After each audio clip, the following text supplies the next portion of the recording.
Bun turizm.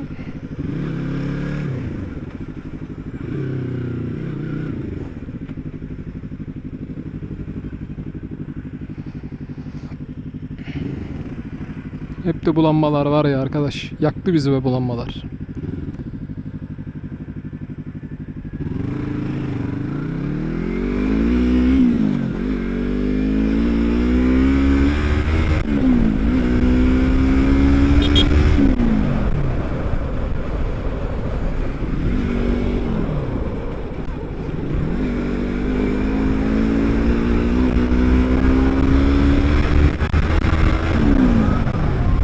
Abi çöpe sar amına koyayım. Ne bekliyorsun ki şimdi? CF moto amına koyayım.